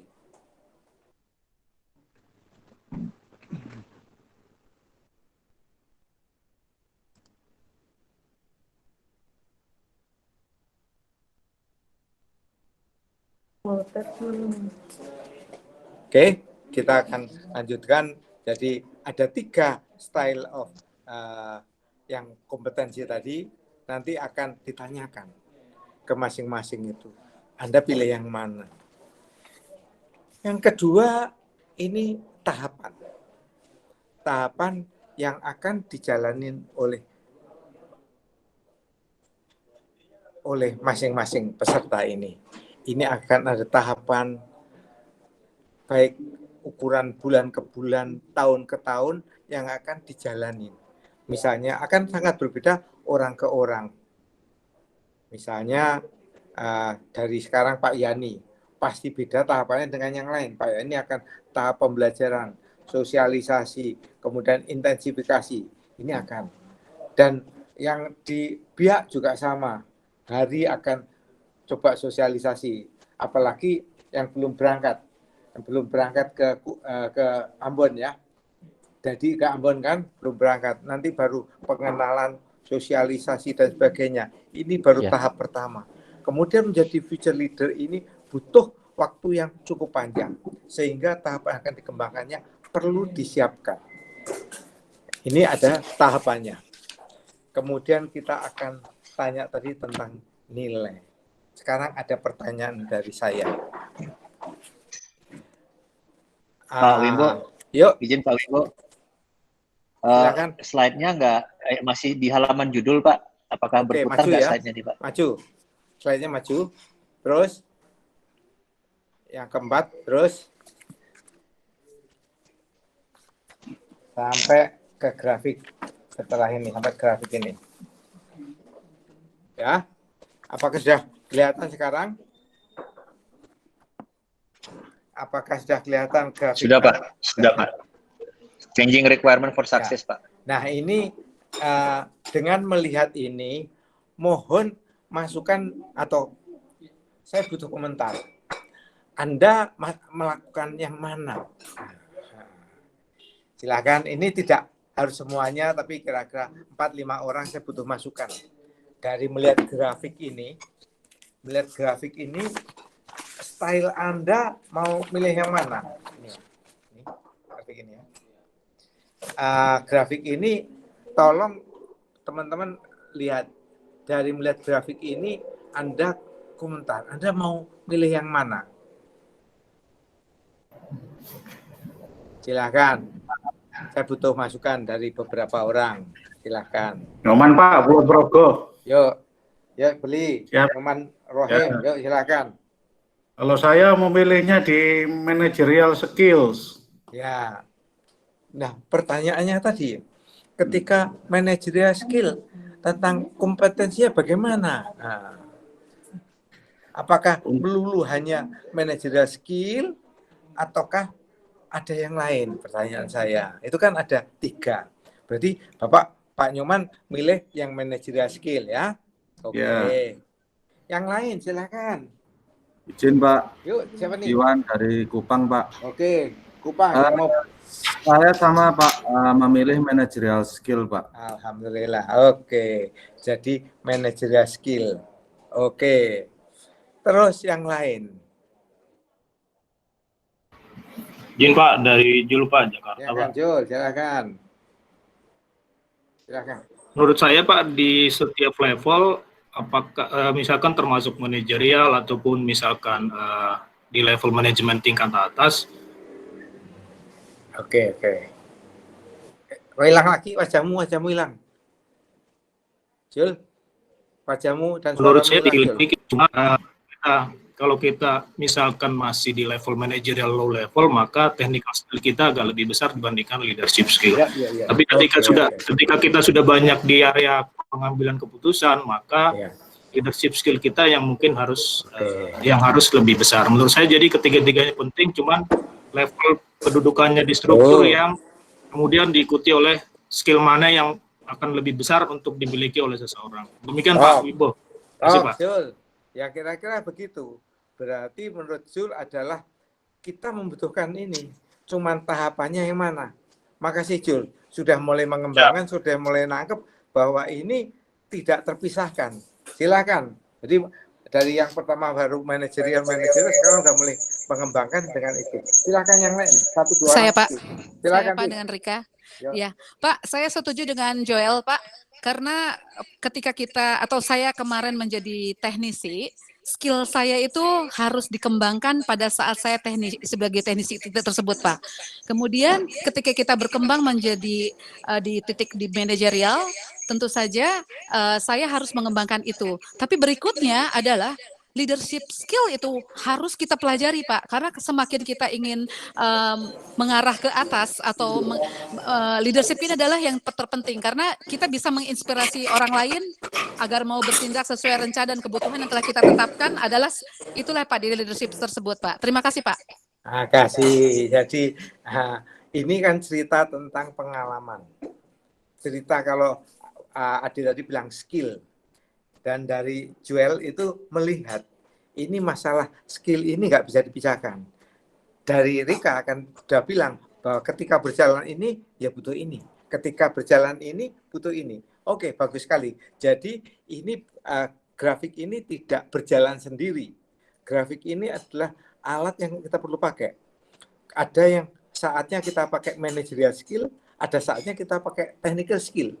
Oke. Makasih Rika masukannya. Betul Pak, ya. Terima kasih Pak. Silakan lainnya kalau ada. Izin Pak, Adil Pak. Oke, Adil dari Bali ya. Oke. Ya Pak, kalau menurut saya Pak pada tahapan future leader yang paling penting adalah leadership skills Pak. Kenapa saya bilang leadership skills? Karena memang technical skill mungkin ketika kita beranjak dari bawah kita harus belajar technical pada bidang yang kita jalankan. Manajerial juga begitu pada bidang yang kita jalankan. Tapi pada saat kita menjadi posisi future leader, artinya misalnya diambil contoh adalah sebagai seorang CEO. CEO itu tidak mungkin menguasai semua technical skill atau managerial skill yang dia harus lewatin satu persatu. Sehingga fungsi sebagai leadership itu lebih dominan kepada skillnya ketika dia menjadi seorang leader, bagaimana dia bisa menginspirasi seluruh timnya untuk bergerak sesuai dengan visi dan misi yang dia canangkan. Karena memang secara teknis maupun mungkin tidak akan menjadi sangat banyak skill yang harus dia kuasain kalau dia harus menguasai semua level. Sehingga pada tatanan itu menurut saya yang paling penting adalah di future leadership ini Pak. Terima kasih Pak. Makasih ya, kira-kira gitulah kita sudah mulai berdiskusi tentang style daripada pemimpin-pemimpin yang ke depan. Sehingga di sini kita paham bahwa ada hal-hal yang perlu dipelajari sesuai dengan tuntutannya, sesuai dengan kompetensinya. Tadi kan Adil cerita tentang manajerial, Rika tentang cerita ini, dan lain sebagainya. Inilah yang dibutuhkan oleh kita semua. Semuanya sesuai dengan tempatnya. Tapi makin lama yang kita lihat itu ada kebutuhan leadership. Tapi leadership ini nggak bisa di awal. Ketika udah jadi pemimpin yang sudah mempunyai kemampuan jauh ke depan jadi leader. Awalnya memang technical. Awalnya dari technical tadi, Rika bilang technical skill, terus geser menjadi manager skill. Nah itulah yang kira-kira kombinasi yang akan dialami seseorang di dalam sebuah perusahaan. Oke, next slide. Ini adalah tahapan-tahapan yang akan dijalankan. Dari sekarang, tahapannya apa? Tahapannya sekarang adalah mungkin ya tadi ada yang masih di depan, ada yang teman-teman GM ini baru awal, baru sosialisasi, baru mengenal peri-peri sana sini, atau bagi yang barusan dapat tugas baru penyesuaian. Nah, ini tahapannya. Tapi ada juga yang sudah mulai jalan lama, udah butuh interaksi dan sebagainya. Nah, tangga-tangga itu akan diisi oleh masing-masing teman-teman. Silakan diisi nanti. Ini tahapannya itu kalau dalam eksekutif one-on-one tentukan eksekusinya apa, kapan tahapannya, dan apa ukuran keberhasilannya. Kemudian nanti ada seperti rutin, ada performance review tiap 6 bulan, kemudian ada tur cuti pindah sana pindah sini. Tapi kalau yang memang Firama ilmunya yang masalah di pembangunan sekarang di P1 Makassar ya nggak apa-apa itu, karena akan ada nilai value engineering, tadi cerita tentang value engineering dan sebagainya, kemudian ada training lagi. Nah, saya itu yang disampaikan tadi membutuhkan saya itu sebagai executive coach yang membantu teman-teman untuk jadi future leader. Next slide. Nah, ini yang menarik. Ini tolong teman-teman lihat ya. Dan perusahaan itu meyakini tentang value base. Yang dari teman-teman masukkan ke saya, salah satu contoh ada yang pakai Astra, ada yang pakai Google dan sebagainya. Ini coba kita lihat salah satu nilai yang ada, nilainya apa, kemudian kultur perusahaannya akan dibentuk seperti apa, bagaimana pegawai-pegawai berinteraksi, berperilaku atau employee engagement.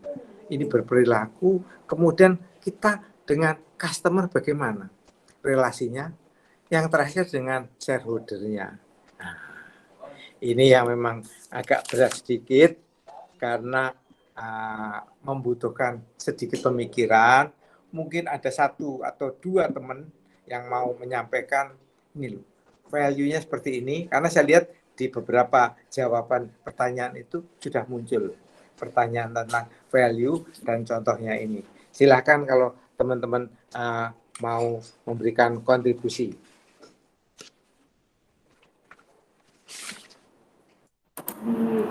Izin Pak Wimbo. Siapa nih? Ruli, Pak. Oke, silakan Rul. Mungkin menurut saya Pak, faktor yang harus bisa kita sikapi dalam kondisi ini adalah bicara customer satisfaction, Pak. Karena customer satisfaction ini sesuatu yang tidak bisa ditinggalkan, Pak, sebagai perusahaan jasa, Pak. Seperti yang Bapak sampaikan, akhirnya terwujud, Pak, bahwasannya dikatakan customer is king, Pak, saat ini, Pak.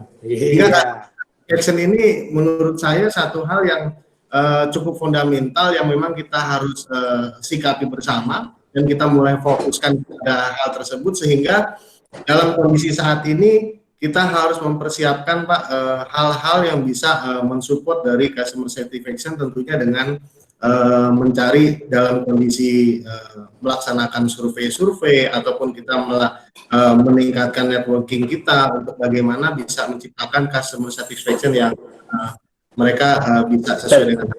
Mungkin itu, Pak, sementara, Pak. Terima kasih. Rul, beberapa hari lalu di webinar itu Irfan, dirutnya Garuda, menyampaikan yang bisa ngangkat Garuda 1 customer, penumpang, hanya penumpang yang bisa ngangkat. Kalau manajemen nggak bisa. Manajemen ngangkat Garuda rugi sekian, sekarang udah default, ini nggak bisa. Jadi benar, sekarang ini udah penumpang yang bisa ngangkat itu ya. Nah, bandara gimana dengan penumpang? Dan itu sebenarnya di aspek yang kolaboratif itu masuk. Siapa yang bisa ngangkat bandara itu? 1 penumpang, kedua penumpang siapa aja lagi? Tenan. Tenan. Ya, tenannya gimana? Ini tugas berat untuk yang gede-gede. Surabaya itu KJN-nya adalah Didik ya. Didik kan. Didik dan Bali adalah Adil. Tantangan berdua. Ya, dua bandara besar. Mana yang mau dilakukan? Kolaborasinya. Penumpangnya tadi, penumpang mau masuk nggak? Tapi masuk nggak bayar, nggak beli makanan, ya bandara tutup. Tenan-tenannya tutup. Lah, tenannya buka. Kalau nggak ada beli ya. Ini memang harus pintar melihatnya sebagai kolaboratif. Tidak hanya satu aspek, tapi banyak aspek. Tantangan buat Didik dan Adil bagaimana membangkitkan sana. Silakan yang lain. Ayo yang lain. Silakan, di sini nggak ada salah benar. Ini adalah membantu Anda untuk melihat ke depan. Di perusahaan-perusahaan internasional seperti itu ada value. Dari value-nya itu ada budaya di perusahaan itu. Budaya itu dan perilaku pegawai itu. Kayak kita ada Cita ini salah satu teman yang nulis masalah Google. Silakan kalau yang nulis itu sampaikan di sini karena saya sudah baca tapi mungkin perlu di-sharing ke teman lainnya. Silakan. Izin Pak Wimbo. Silakan siapa nih? Saya Yanuar, Pak. Oke, Muhammad Yanuar. Oke, jadi saya memberikan contoh itu ada 3, Pak. Yang pertama Google Incorporation sama General Motor. Ya. Terus kemudian Angkasa Pura I. Ya. Saya melihat di value yang ada di Google Incorporation itu, mereka itu memiliki pegawai-pegawai terbaik ya. Ya, betul. karena mereka itu mendapatkan suatu pelayanan, gimana mereka dapat penghargaan dari perusahaan, sehingga mereka jadi terbentuk suatu tenaga kerja yang tingkat stres atau tingkat stresnya rendah, tapi tingkat kebahagiaannya tinggi. Dari dengan adanya hal demikian itu, bikin para karyawan itu mereka dengan sukarela menyerahkan waktunya dan sebagaimana itu untuk menghasilkan produk-produk yang dihasilkan oleh Google dengan orientasi kepada para pengguna Google itu sendiri, Pak. Ya. Jadi dengan adanya dari Google itu sendiri, dia mensyaratkan bahwa karyawanku setiap dari 100% waktu Anda yang Anda setorkan ke perusahaan, itu Anda kasihkan 20% Anda lakukan apa yang Anda senang untuk Anda lakukan, seperti itu. Ya. Jadi apa yang mereka lakukan dengan serta-merta, dengan penuh hati, dan itu akan memberikan suatu hasil kinerja yang bagus, Pak. Ya. Itu menurut kami. Itu yang pertama tentang Google. Terus kemudian untuk yang saya lihat dari perusahaan manufaktur ini General Motor, dia itu ini saya dapatkan pada saat saya masuk di training Green Belt waktu itu di Six Sigma. Jadi gimana caranya orientasi itu kepada pengguna itu sendiri. Jadi pada saat itu ada suatu masalah dengan roda suatu kendaraan produk mereka, dan mereka menggunakan metodologi Six Sigma untuk menghasilkan suatu produk yang bisa diterima dengan harga yang lebih murah, sampai dia itu sendiri memindahkan perusahaan, Pak, mendekati. Jadi di situ dia memotong biaya produksi, terus kemudian memperkecil variasi, terus memperkecil proses, dan itu kembali lagi ke customer mendapatkan harga jual mobil yang semakin turun. Dan itu saya pikir dari perusahaan manufaktur itu merupakan langkah yang sangat luar biasa, di mana dia memanjakan customer dengan memberikan pelayanan yang sama, tapi dia bisa menjual mobil yang dengan harga yang lebih murah. Kira-kira seperti itu, Bapak. Oke. Terima kasih, Anwar. Jadi ini yang mulainya itu dari value dia. Mulainya dari value sampai kalau di grafik ini terakhir adalah customer satisfaction. Meskipun akan bisa naik lagi ke stakeholder value. Jadi dari value itu dia implementasikan di karyawan segala macam yang GM tadi, kemudian di akhirnya adalah kepada customer satisfaction. Betul. Jadi memang itu yang mau dipakai. Mau contoh 2 aja atau mau contoh 3, terserah. Tadi kan baru katanya 3 atau 2. Saya, Pak. Oke, Vika, silakan. Begini, Pak, saya mencontohkan dengan 3 perusahaan, Pak. Yang pertama kali yang saya lihat, yang saya kagumi adalah General Electric, Pak. Ya. Nah, itu bayangkan, Pak, hampir setiap dia memiliki value perusahaan yang terkenal, Pak, menghasilkan para leader yang luar biasa. Betul. Nah, dengan organisasi yang memiliki sistem pengembangan kader tentu saja yang berjenjang, Pak. Itu leader, create leader, kalau nggak salah, Pak, namanya gitu, Pak. Nah, kemudian itu bisa dibuktikan bahkan sampai ke Indonesia, Pak. Hampir seluruh alumnus General Electric itu menjadi CEO, Pak. Betul. Itu yang pertama ya, Pak, ya. Yang kedua, Coca-Cola Company, Pak. Ya. Nah, dia memiliki value dan atau fokus ya, Pak, ya. Dan menjaga kekuatan brandnya dia, Pak. Ya. Hingga menjadi salah satu brand terkuat. Ya. Padahal kalau nggak salah dulu tuh sempat mengalami penurunan yang sangat drastis terkait masalah persepsi minuman yang dianggapnya itu tidak sehat, khususnya untuk yang gangguan pencernaan, Pak. Ya. Tetapi Coca-Cola mempunyai kepercayaan diri dan segmentasi, Pak, yang membuktikan bahwa Coca-Cola tersebut merupakan minuman alkohol yang non alkohol maksud saya yang terbaik dan dengan sensasi kegembiraan, Pak. Itu yang dibuktikan oleh Coca-Cola. Yang terakhir adalah Starbucks, Pak. Starbucks adalah perusahaan anchor, Pak, dengan value kekuatan brand yang luar biasa. Karyawan yang dimiliki juga berkualifikasi, dia mendeliver service, Pak, dan fokus kepada customer. Ya. Dan dia juga menciptakan gimmick-gimmick Pak, seperti misalnya juga misalnya diskon apa dalam bentuk apa gitu, dan itu bervariasi dan menarik. Itu Pak, terima kasih. Ya, oke. Ini pengalaman ya. Dulu Gambir itu adalah dilihat kumuh, stasiunnya kumuh, orang males ke sana. Nah, ketika saya pasang Starbucks di Gambir, maka orang melihat tuh ada Starbucks di Gambir. Betul, anchor itu. Masalahnya dulu adalah untuk membawa Starbucks ke Gambir itu tidak mudah karena merasa di Gambir itu banyak calo, banyak ini, nggak mau. Jadi benar dikata tadi kan, contoh ketika ada Starbucks. Ketika Starbucks di Gambir udah kasih contoh, yang lain berebut, udah masuk Starbucks, yang lain ikut. Ada bakmi GM dan sebagainya, itu akhirnya pindah. Yang kedua Coca-Cola. Coca-Cola itu menarik karena dia menganalisis pasarnya. Pasar Coca-Cola tuh ternyata yang banyak minum tuh bukan Coca-Cola, Fanta. Karena apa? Orang minum Fanta tuh tidak perlu keterampilan, kasarnya gitu. Siapa aja minum Coca-Cola, Fanta oke. Tapi ketika minum Coca-Cola itu karena ada rasanya, mereka perlu. Jadi ada fanatik Coca-Cola. Yang terakhir GE. GE saya pernah training di Crotonville. Crotonville itu training top management di di Amerika, US.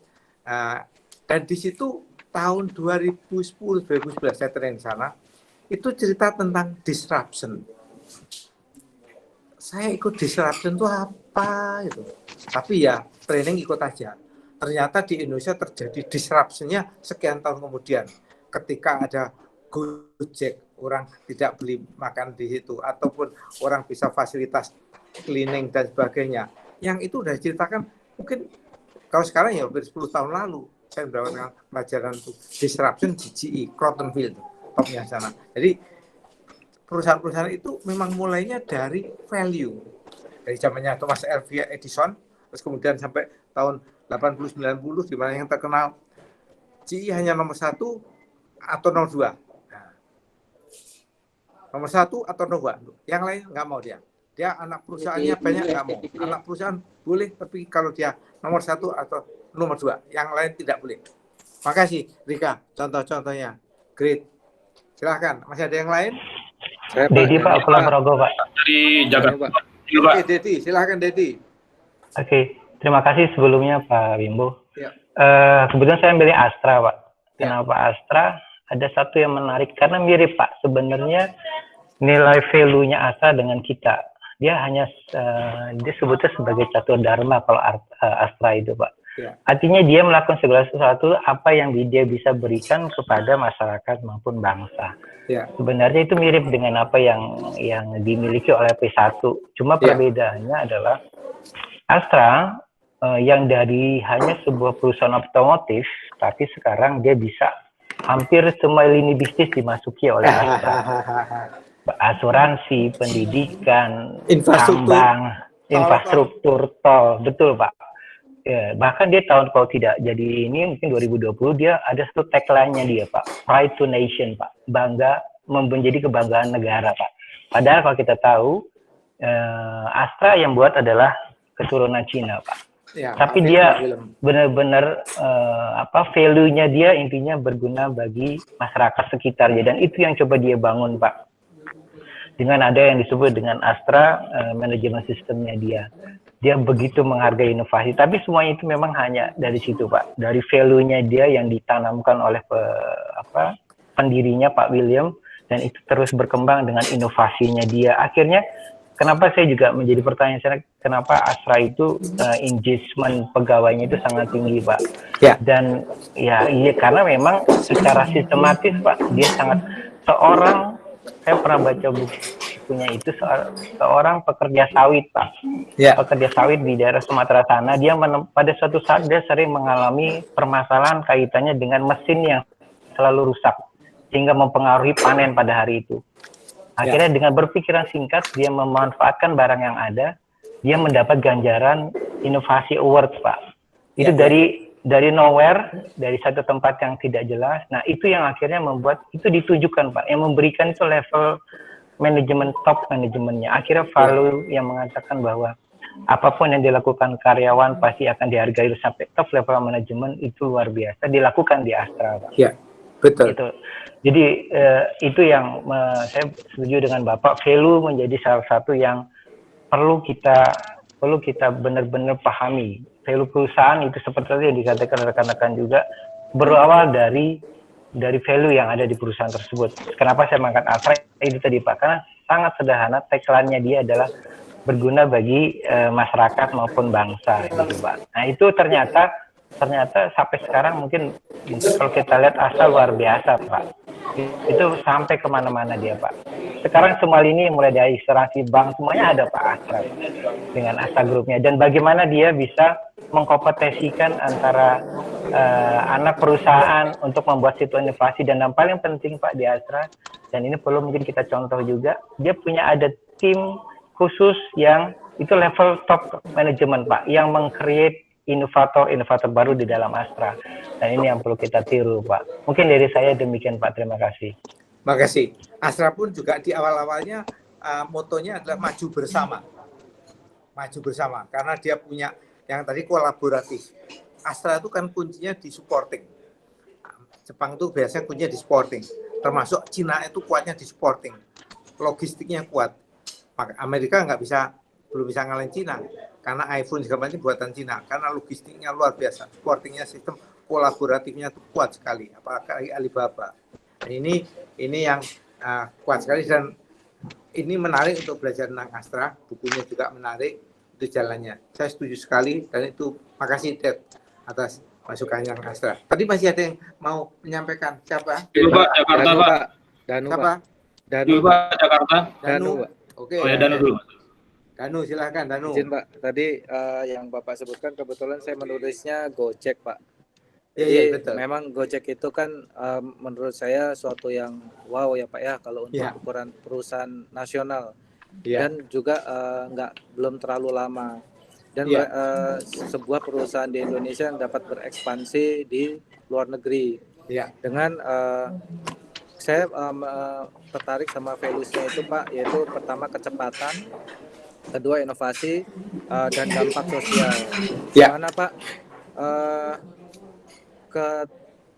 sebetulnya di negara kita ini beberapa literatur yang saya baca itu sebetulnya itu kan yang bisnis masuk itu karena ketidakefisienan. Misalnya dengan adanya itu beberapa usaha di luar negeri akan masuk ke Indonesia. Nah, salah satu mungkin Gojek ini melihat di fungsi kecepatan, how to deliver. Misalnya dulu kan awalnya Gojek ya Pak ya.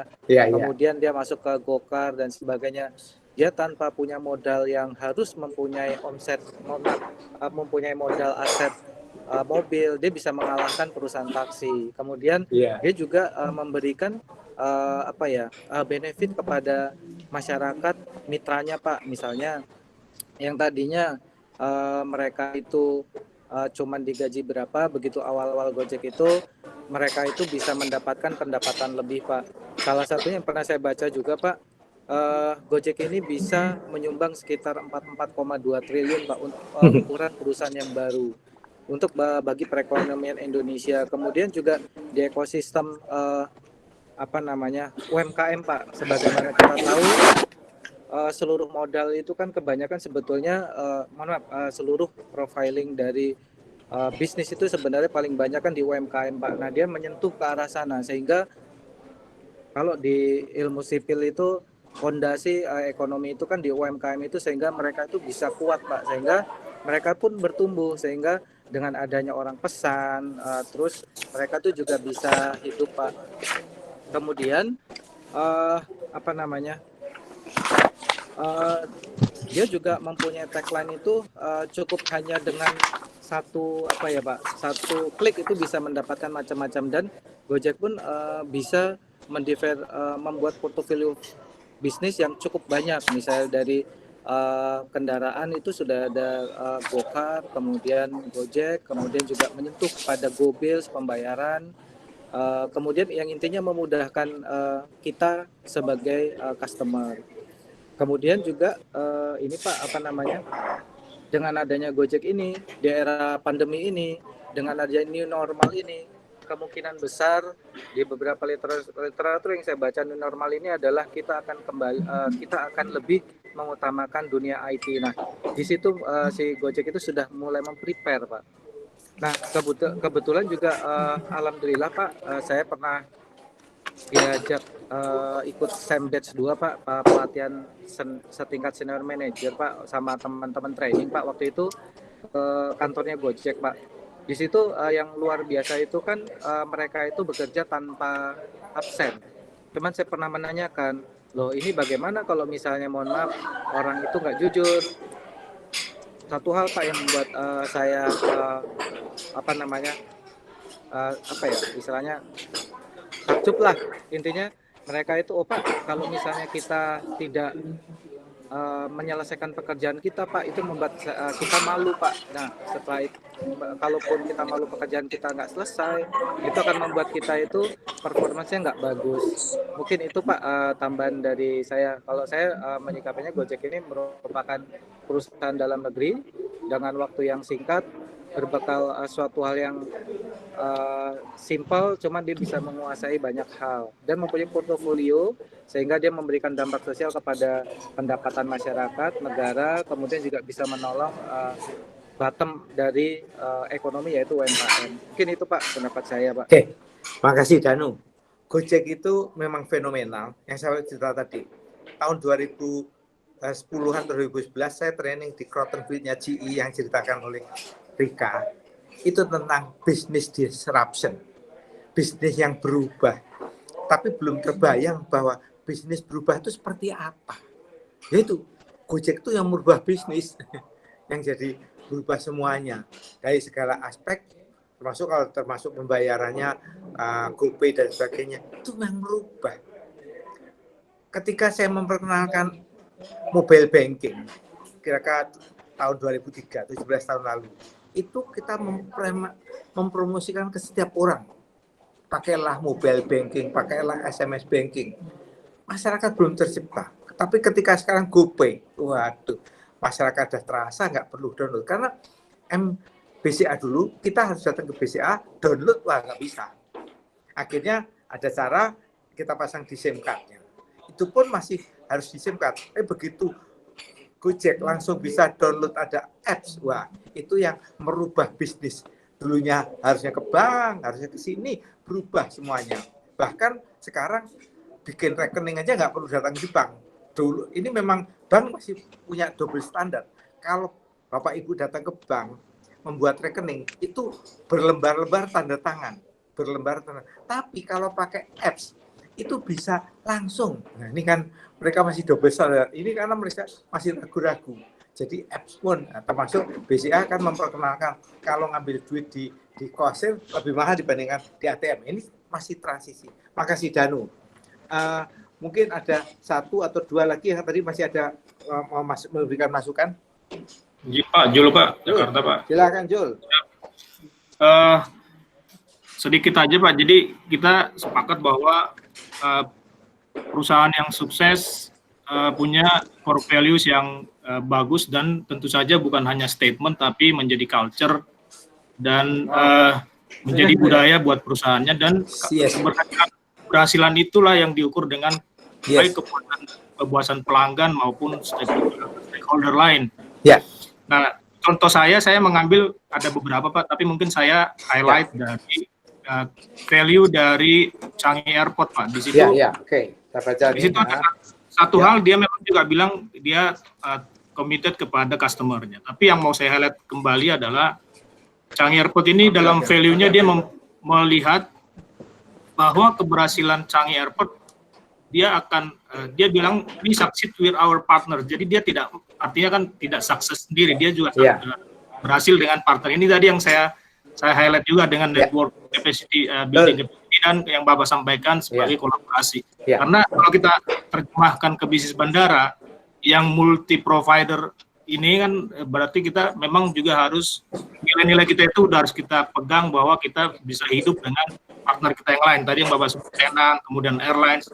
Bahkan mungkin dalam suasana pandemi sekarang kita juga perlu partnership yang kuat dengan regulator Pak, supaya keputusan yang dibuat regulator juga supportif terhadap airlines dan mengelola bandara sehingga bandaranya bisa hidup dan customer yang tadi tujuan akhirnya mereka bisa nyaman untuk melakukan perjalanan.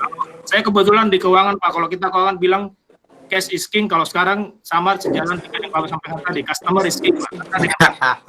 Cash is kingnya jadi kejadian Pak. Demikian Pak tambahan Pak. Thank you Pak. Oke, makasih banget Jul. Jadi dari yang jawaban tugas itu saya tertarik memang karena dari yang Jul angkat masing-masing perusahaan itu berbeda-beda. Nggak apa-apa, sesuai dengan bidangnya. Agak beda di Unilever, beda dengan Canggih, bisa dengan Telkom, dan beda dengan Bukalapak. Masing-masing punya value yang berbeda. Nggak apa-apa karena memang bisnisnya berbeda. Sehingga itulah yang di value yang akan diubahkan ke culture. Kalau tadi Rika bilang atau siapa yang bilang tentang Google diberikan waktu kosong berapa? Itu inline dengan Alex Denny sekarang, Deputi SDM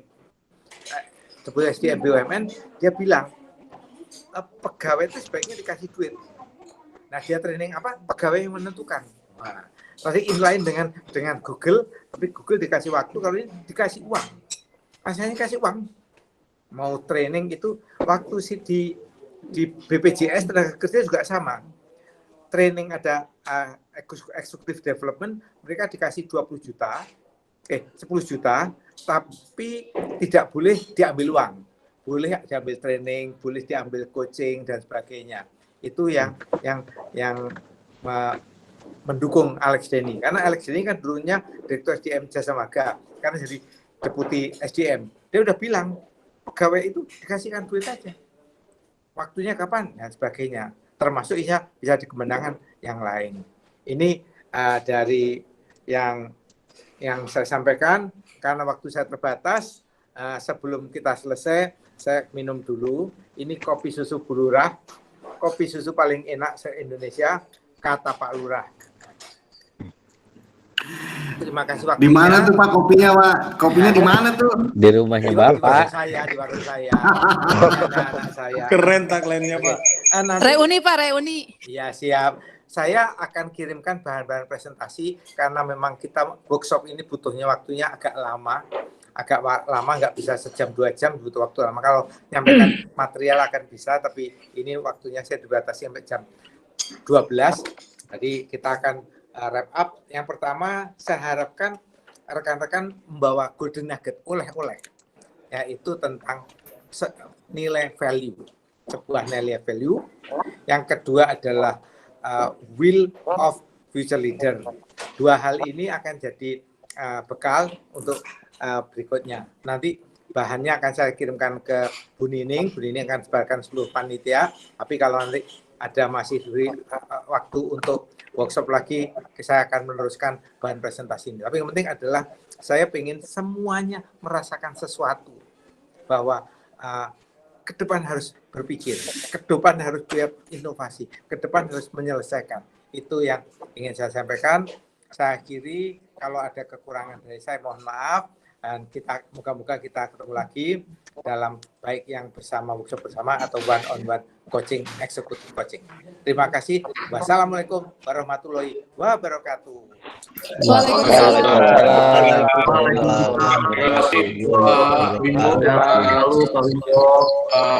Sharingnya Pak. Terima kasih Pak Wimbo. Terima kasih Pak Wimbo. Oke teman-teman, demikian tadi sesi webinar kita dengan Pak Wimbo Hargito. Yang jelas tadi ada beberapa tahapan yang harus kita lalui untuk menjadi efektif leader, meningkatkan kemampuan leadership tentunya, dan menginfluence stakeholder yang ada di sekeliling kita Pak Wimbo ya. Oke, sudah 2 jam berlalu. Terima kasih atas kesediaan waktunya untuk berkumpul. Salam sehat dan sampai jumpa kembali di lain waktu. Terima kasih. Pak Wimbo, terima kasih. Terima kasih. Terima kasih. Pak Edi,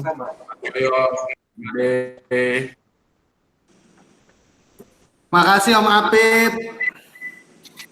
Om Tamren. Terima kasih. Om Beng. Om Bro,